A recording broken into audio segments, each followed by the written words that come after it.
आज मैं माननीय मुख्यमंत्री उत्तर प्रदेश आदित्यनाथ योगी जी का कोटि कोटि धन्यवाद। आज मैं आदित्यनाथ योगी जी को कोटि कोटि धन्यवाद दे रहा हूँ, क्योंकि विश्व स्वास्थ्य संगठन यूएनओ में है एक संगठन, विश्व स्वास्थ्य संगठन, और कल महाराष्ट्र हाईकोर्ट, बम्बई हाईकोर्ट के 2 सदस्यीय खंडपीठ ने महाराष्ट्र सरकार से पूछा, क्या कोरोना महामारी का जो तीसरा लहर शुरू होने वाला है, आप इस पर क्या कर रहे हैं? क्या आदित्यनाथ योगी जी का मॉडल अपना रहे हैं? क्योंकि पहले चरण में कितने मरे महाराष्ट्र में, दूसरे चरण में कितने मरे और क्या व्यवस्था रहा, या तो वहाँ की जनता, वहाँ की पब्लिक, वहाँ की सरकार पर देखा जाता है तीसरे चरण में। इसीलिए आदित्यनाथ योगी जी ने जो व्यवस्था की कोरोना महामारी में, ये काबिल तारीफ है। रामचरितमानस में एक पंक्ति आता है, संत दरस कछु दुर्लभ नाहि, संत दरस कछु दुर्लभ नाहि। अगर सच्चे संत का दर्शन हो जाए तो बुझिए आपका बल्ले बल्ले हो जाए। अगर सच्चे संत का दर्शन हो जाए तो बुझिए आपका बल्ले बल्ले हो जाए। इसलिए महाराष्ट्र हाईकोर्ट ने जो कल आदित्यनाथ योगी जी उत्तर प्रदेश के मॉडल का एक दिशा निर्देश महाराष्ट्र सरकार को दिया कि आप उस मॉडल को अपनाइए जिससे वहाँ की जनता बच सके, वहाँ के बच्चे बच सके, वहाँ के नागरिक बच सके। महाराष्ट्र के उस आदित्यनाथ योगी जी की उस सोच को, उस व्यवस्था को, उनका व्यवहार, कुशलता और एक ईमानदार प्रशासन के रूप में जो उत्तर प्रदेश की जनता का सेवा किए हैं, मैं उस आदित्यनाथ योगी जी का कोटि कोटि धन्यवाद देना चाहता हूँ। आप इसी तरह से जनता का सेवा करते हैं। माननीय आदित्यनाथ योगी जी, आपसे और एक प्रार्थना है। आप बिहार आते जाते रहते हैं कभी कभी, बिहार की जनता भी आपको आँखों पर, सर पर बैठाती है। पिछले विधानसभा के चुनाव में आपको नहीं बुलाया गया था, और लोकसभा के चुनाव में भी आपको नहीं आने दिया गया। लोकसभा के चुनाव में भाजपा का और उसी गठबंधन का था 31 सीट, भाजपा का था 22 सीट। वह इस बार बिहार के जो भाजपा के कुचक्रधारी लोग हैं, जिनके दिल में माननीय प्रधानमंत्री नरेंद्र मोदी जी ने बसते हैं, वे भाजपा वाले जदयू के 2 सीट वाले को 17 सीट दे दिए। जदयू के 2 सीट वाले को 14 में उनको 2 सीट मिला था, उनको 17 सीट दे दिए। और सुशील मोदी जी, इनका सपना तो और ज़्यादा है, सब कुछ किए तो 15 के चुनाव में इनको 50 सीट भाजपा का मिला। लेकिन आप आदित्यनाथ योगी जी, आप बिहार आए 2020 के चुनाव में, विधानसभा के चुनाव में, लोकसभा के चुनाव में आपको आने के लिए नहीं दिया गया। बिहार में भाजपा में, जदयू में एक गठबंधन है, किसी भी परिस्थिति में आदित्यनाथ योगी जी को बिहार आने मत दो। एक साजिश है, हम बिहारी हैं, हमको पता है, लेकिन आप बिहार आए तो भाजपा का 50 सीट से 75 सीट, 74 सीट मिल गया, और इन्हीं गठबंधन को भी 120 से 24 सीट मिल गया। क्योंकि भाजपा को 110 सीट दिया गया था, उसमें से 74 सीट आपने जितवा दिए। अगर 200 सीट मिलता कितना मिलता है आपको? 240 सीट है विधानसभा में, अगर उसमें मिलता तो आपको 200 सीट से कम नहीं मिलता भाजपा को। लेकिन भाजपा वाले, जदयू वाले एक बीच में एक पॉइंट है, तो किसी भी सूरत से आदित्यनाथ योगी जी को बिहार आने मत दो। एक सोची समझी साजिश है एक।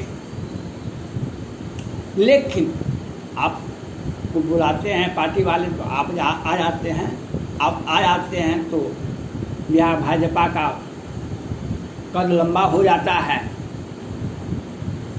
लेकिन आपके जाने के बाद यहाँ की बिहार सरकार क्या करती है, इस पर आप नहीं देखते हैं। बिहार में एक जिला है, आप नेपाल गए हैं, भगवान राम की शादी के शुभ अवसर पर बारात बन के आप गए थे नेपाल। नेपाल जाने के क्रम में ही मधुबनी आता है। मधुबनी के मोहम्मदपुर गाँव में एक राजपूत, वह भी सेना परिवार, पूरे खानदान उसका सैनिक है, और आज के तारीख में उसने बीएसएफ का जवान था। और कितने हैं उसमें बीएसएफ का जवान है। आदित्यनाथ योगी जी, मैं आपको मैं पूछना चाहता हूँ, आप भी एक मुख्यमंत्री हैं, बड़े राज्य के, भारत के सबसे बड़े राज्य के मुख्यमंत्री हैं।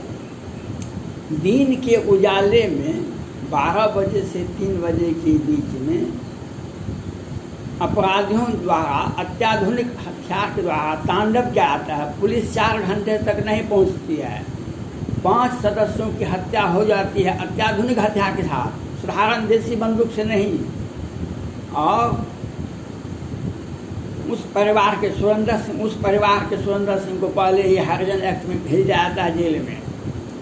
और 1 सप्ताह तक बिहार के किसी भी मीडिया चैनल पर, अखबार में और टीवी पर, सोशल मीडिया पर कहीं भी नहीं निकलता है।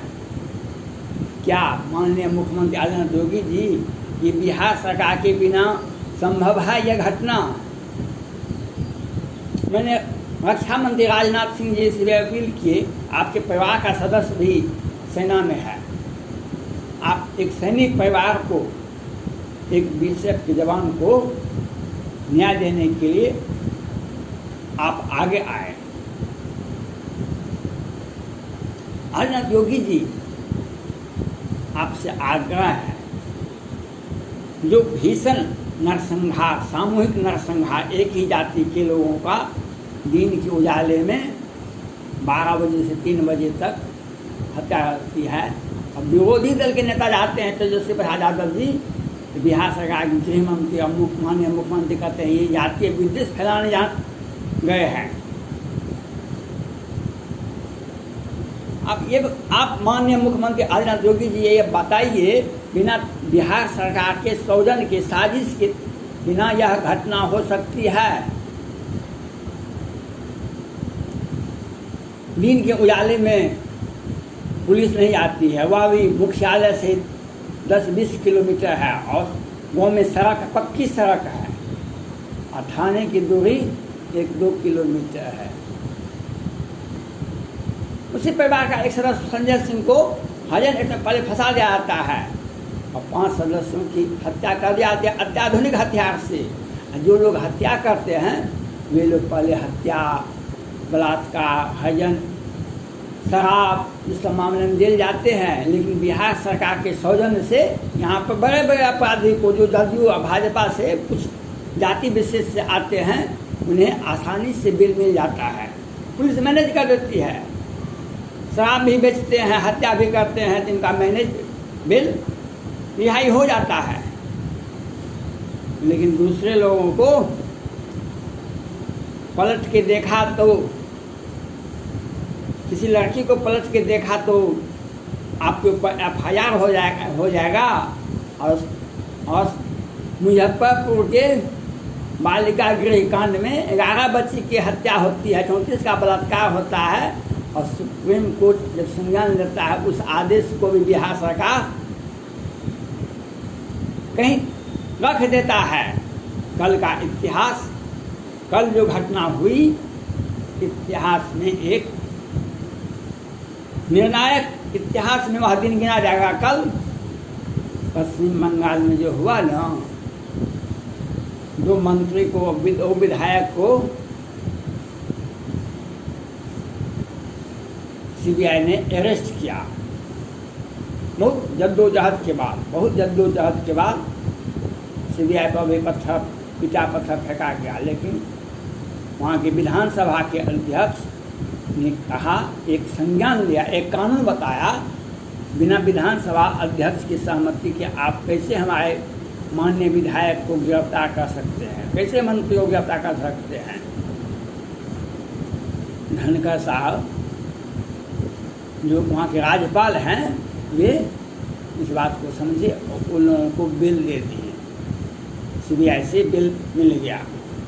लेकिन असली जो हुआ, उन्हें गिरफ्तार किया जाना चाहिए था, गिरफ्तारी नहीं हुई, बच गए, जमानत मिल गया उन लोगों को। लेकिन एक काम तो कुछ हो गया कि ममता दीदी, 64 वर्षीय ममता दीदी पर FIR हो गया। वे आज विधानसभा के सदस्य नहीं हैं। आगे आने वाले दिनों में वे जेल जाएगी और कुर्सी पद भी छूटेगा। रावण प्रवृत्ति का जो अब सत्ता में बैठ गए, रावण प्रवृत्ति जो अपना लिए, अब वो उसका पता चल जाएगा, उसका पता चल जाएगा। सत्ता में जब बैठ जाते हैं ना, रावण भी पहले भगवान शिव का बहुत पूजा पाठ करता था, और जब भगवान शिव ने आशीर्वाद दिया तो भगवान शिव का ही घर को छीन लिया। और उसके भाई रावण ने और उसके भाई ने मिल करके कुबेर से पुष्पक विमान छीन लिया। और जब सत्ता मिल जाता है ना, तो रावण प्रवृत्ति, और आपने देखा सीता जी का हरण कर लिया और लंका में जाकर के छुप गया।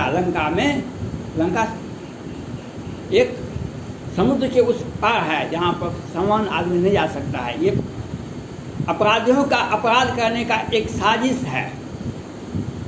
और क्या हुआ, विभीषण जी क्या किए, रावण इसे लड़ नहीं सकते थे, सत्ता थे, राजा थे रावण। विभीषण जी एक छोटे राम के भक्त थे, वे चुपचाप बैठे रहे, राम राम करते रहे। लेकिन एक दिन ऐसा आया, जिस संपत्ति को रावण ने अपना 10 सिर काट के चढ़ाया भगवान शिव को, और सारे प्रयास से, सारे तकनीक से अपहरण, हत्या, लूट, बलात्कार, छीन झपटी, घोटाला, सब कुछ करके जो धन संपत्ति अर्जित किया रावण ने, वह संपत्ति भगवान राम ने सकुचित दिन रघुनाथ, भगवान राम ने सच्चा कर हमने विभीषण को कुछ नहीं दिया, और रावण का सारा संपत्ति विभीषण को दे दिए कि घोटालेबाज की होते सारी संपत्ति। आज नहीं कल नहीं परसों सुप्रीम कोर्ट और हाई कोर्ट इस संपत्ति को जब्त करेंगे और सत्ता भी चली जाएगी।